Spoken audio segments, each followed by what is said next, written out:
عاشت روحي وصار الدمع يجري.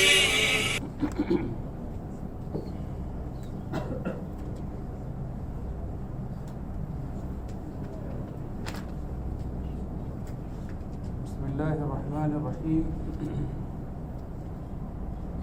عن انس رضي الله تعالى عنه قال قال رسول الله صلى الله عليه وسلم لقد أخفت في الله وما يخاف أحد ولقد وزيت في الله لم يوز أحد ولقد أتت علي 30 من بين يوم وليلة وما لي ولبلال طعام يأكله ذو كبد إلا شيء يواريه إبت بلال. رواہ الترمذی. حضرت انس رضی اللہ تعالیٰ عنہ سے روایت ہے کہ رسول اللہ صلی اللہ علیہ وسلم نے ارشاد فرمایا، دین کی دعوت کے سلسلے میں مجھے اتنا ڈرایا گیا، کسی کو اتنا نہیں ڈرایا گیا، اور اللہ تعالیٰ کے راستے میں مجھے اتنا ستایا گیا کہ کسی اور کو اتنا نہیں ستایا گیا. مجھ پر 30 دن 30 راتیں مسلسل اس حال میں گزری ہیں کہ میرے اور بلال کے لیے کھانے کی کوئی ایسی چیز نہیں تھی جس کو کوئی جاندار کھا سکے. صرف اتنی چیز ہوتی جس کو بلال کے بغل چھپا لے، یعنی بہت تھوڑی مقدار میں ہوتی تھی. محترم سامعین، یہ دراصل حدیث آپ علیہ الصلوۃ والسلام نے دین کے خاطر صعوبتیں برداشت کی ہیں. دین کو پھیلانے کے خاطر آپ علیہ الصلوۃ والسلام کی قربانیاں کس قدر بیان کرنا تو دور کی بات، انسان گمان بھی نہیں کر سکتا کہ ایسی ایسی مصیبتوں کو برداشت کر کر اس دین کو ہم تک پہنچایا. نہ صرف آپ علیہ الصلوۃ والسلام بلکہ صحابہ رضی اللہ اجمعین برابر کے شریک ہیں جنہوں نے دین کے خاطر 30 دن تک اپنے پیٹ کو بھوکا رکھا. جس طریقے سے بتایا گیا اس حدیث کے اندر، آپ علیہ الصلوۃ والسلام کے پاس اتنی زیادہ مقدار میں کوئی کھانا نہیں ہوتا تھا، بلکہ کم مقدار میں ہوتا تھا کہ جس کو حضرت بلال کی بغل کے اندر چھپ جاتا تھا تو اندازہ لگائیے ایک ہتھیلی کے برابر کھانا ہوتا تھا.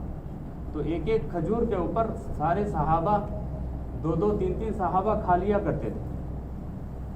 غرض یہ کہ دین کے خاطر اپنی بھوک کو برداشت کیا، نفسانی خواہشات کو برداشت کیا، ہر اعتبار سے دین کو اعلائے کلمۃ اللہ کے لیے دور دور تک پہنچانے کے لیے کوئی کسر نہیں چھوڑی.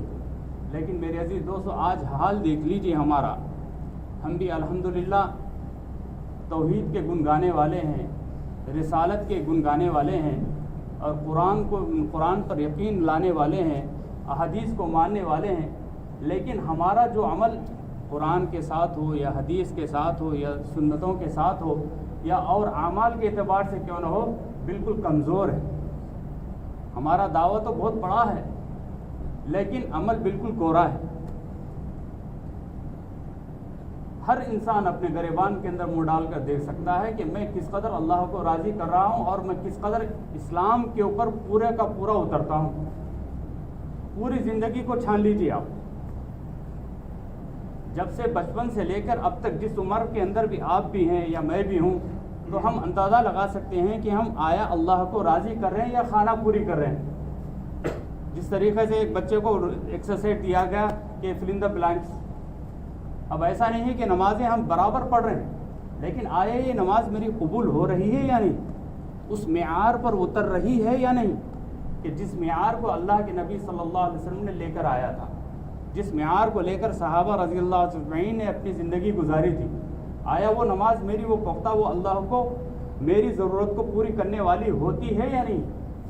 میرے عزیز دوستو، ہر کوئی اپنے آپ پر غور کر دیکھ لیں. عقیدتیں کرنا، محبتیں کرنا، یہ ایمان کا جز ہے. آپ علیہ الصلوۃ والسلام سے محبت کرنا یہ ایمان کا جز ہے، جس کے بغیر ایمان نامکمل ہے. لیکن یہ بھی اندازہ لگائیے، یہ اس بات پر بھی غور کیجئے کہ آیا آپ علیہ الصلوۃ والسلام کیا لے کر آئے تھے؟ سیرت کا کیا پیغام ہے آج ہمارے لیے؟ بہت بڑا پیغام ہے عزیز دوستو. ہم نے ظاہری چیزوں کے اوپر دیکھ لیا لیکن ہم حقیقت سے کورے ہو گئے. جس طریقے سے کہا جاتا ہے کہ اگر عطر کی شیشی سے محبت کر رہا، بھائی خالی عطر کی شیشی سے محبت کیا ہوگا؟ یہ تو زبانی خرچ ہے، لیکن عطر سے فائدہ لو. اصل عطر کی شیشی مقصود نہیں ہے. ادھر مقصود ہے. اس طریقے سے اگر خط لے لیا, خط سے محبت کر رہے ہیں آپ, بھائی خط کھول کر دیکھو خط کے اندر کیا لکھا ہوا ہے.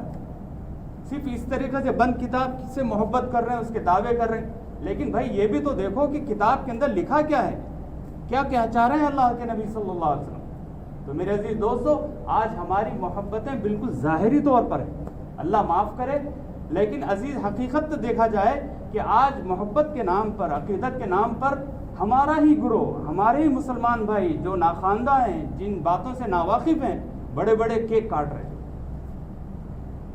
میرے عزیز دوستو, کیکوں کی اتنی بڑی منوں کا کیک ہے, بالکل ضائع کر رہے ہیں. آپ اندازہ لگائیے کہ آیا اسلام کے اندر یہ چیز جائز ہے یا نہیں, کبھی دیکھا ہم نے؟ بس محبت کا نام لیا, عقیدت کا نام لیا, کر رہے ہیں, لیکن اس کے پیچھے آپ علیہ الصلوۃ والسلام کی سنتیں زندہ ہو رہی ہیں یا مردہ ہو رہی ہیں, نعوذ باللہ. تو میرے عزیز دوستو, ہر کوئی اپنے آپ پر غور کیجئے, اپنے محلوں کے اندر, اپنے بھائیوں کے اندر, جن کو معلوم نہیں ہے, ناخواندہ ہیں, اسلامی تعلیمات سے کورے ہیں, وہ لوگ یہ کر رہے ہیں, لیکن جن کو معلوم ہے, آپ کا فرض ہے کہ اس کو بدلائیں. چنانچہ کہا گیا قرآن کریم کے اندر, وَلْتَكُمْ مِنْكُمْ أُمَّةٌ يَدْعُونَ إِلَى الْخَيْرِ وَيَأْمُرُونَ بِالْمَعْرُوفِ وَيَنْهَوْنَ عَنِ الْمُنكَرِ أُولَٰئِكَ هُمُ الْمُفْلِحُونَ. ایسے لوگ جن کو معلوم ہے, جن بندوں تک پہنچاتے ہیں یہ علم چیزیں اور ان کو آگاہ کرتے ہیں ان باتوں سے, تو ایسے لوگ اولئک هم المفلحون, ایسے لوگ فلاح پائیں گے, کامیابی کو پائیں گے. لیکن عزیز دوستو, باوجود اس کے اگر حال ہمارا اس طریقے سے نہ رہا تو بڑی غیرت کی بات ہے اور بڑی افسوس کی بات ہے, جس کے اندر کہا گیا فَأَمَّا مَنْ ثَقُلَتْ مَوَازِينُهُ فَهُوَ فِي عِيشَةٍ رَاضِيَةٍ وَأَمَّا مَنْ خَفَّتْ مَوَازِينُهُ فَأُمُّهُ هَاوِيَةٌ. اور معلوم ہے حاویہ کیا ہے, وَمَا أَدْرَاكَ مَا هِيَ نَارٌ حَامِيَةٌ. ایسے لوگوں کے لیے بھڑکتی جلتی ہوئی آگ ہوگی. اللہ تعالی ہم تمام کی حفاظت فرمائے. میرے عزیز دوستو, آج کا پیغام یہ ہے کہ محبت ایسی کریں جس طریقے سے اسلاف نے کیا تھا. آپ کو معلوم ہے کہ حضرت امام مالک رحمۃ اللہ علیہ سب سے بڑے محدث ہیں. امام مالک کو کون نہیں جانتا, حدیث کے بڑے محدث تھے اور بڑا بہترین درس حدیث کا دیتے تھے, جن کو سننے کے لیے بہت سے لوگ دور دور سے آیا کرتے تھے. آپ امام رحمۃ اللہ علیہ حدیث کا درس دے رہے ہیں. امام معلوم ہے, ان کی تاریخ پڑھیے کہ مدینہ کے اندر, مدینہ کے جو حدود ہے اس کے اندر کبھی آپ نے تھوکا نہیں, اپنے منہ سے کبھی تھوک زمین پر نہیں گرایا. کیوں؟ محبت ہے, عقیدت ہے. یہ آپ علیہ الصلوۃ, ہو سکتا ہے یہاں آپ علیہ الصلوۃ والسلام کا قدم مبارک پڑا ہو, کہیں میں اس کے اندر ذلیل نہ بن جاؤں کہ اس قدم مبارک کے اوپر تھوک میرا نہ گر جائے. لیکن میرے عزیز دوستو, آپ ایک مرتبہ حدیث کا درس دے رہے ہیں, سارے صحابہ, سارے ساتھی, سارے طالب علم بڑے انہماک کے ساتھ حدیث کا درس سن رہے ہیں, لیکن اسی دوران ایک بچھو آیا. بچھو آ کر ان کو ڈس رہا ہے, ایک بار نہیں, دو بار نہیں, تین بلکہ 11 مرتبہ اس بچھو نے حضرت امام مالک کو ڈسا, لیکن ڈس سے مس نہیں ہوئے. جس طریقے سے درس آپ 1 گھنٹہ پہلے دے رہے تھے, 1 گھنٹے کے بعد بھی وہی حالت. تو میرے عزیز دوستو, مقصود کیا تھا کہ جو درس دے رہے ہیں, جس کے اندر ایک لذت مل رہی ہے, ایک مٹھاس مل رہی ہے, ایک پیغام دے رہے ہیں, کہیں ایسا نہ ہو کہ میں پیغام کے پہنچانے کے اندر میں مزمحل نہ ہو جاؤں, میں کاہل نہ بنوں. تو میرے عزیز دوستو, یہ محبت پیدا کرنے کی ضرورت ہے. آج ہم سیرت کو نہیں بلکہ سیرت کے پیغام کو دیکھیں. آپ علیہ الصلوۃ والسلام جب آئے دنیا کے اندر, اس وقت بھی رکوع کیا تھا. جب جا رہے ہیں تو حضرت عائشہ صدیقہ رضی اللہ تعالیٰ عنہ کے زانوے پر آپ کا سر ہے, پھر بھی کہہ رہے ہیں الصلاۃ الصلاۃ الصلاۃ الصلاۃ. آج مسلمانوں کا 90% طبقہ, 80% طبقہ نمازوں سے دور ہے. اللہ تعالی ہم تمام کو معاف فرمائے. میرے عزیز دوستو, بڑے غور کی بات ہے اور بڑے انہماک کی بات ہے کہ ہم اپنی زندگیوں کا جائزہ لیں, سیرت کو اپنائیں, سیرت سنتوں کو زندہ کریں. ایسے مبارک دور کے اندر, ایسے انہمال کے دور کے اندر اگر ہم ایک سنت کو زندہ کریں گے, 70 شہیدوں کا ثواب ملے گا. اللہ تعالی ہم تمام سے گزارش ہے, اللہ تعالیٰ سے گزارش ہے کہ اللہ تعالیٰ ہم تمام کی محنتوں کو قبول فرمائے, ہم تمام کو سنتوں پر زندہ رکھنے اور سنتوں کو اپنانے والا بنائے.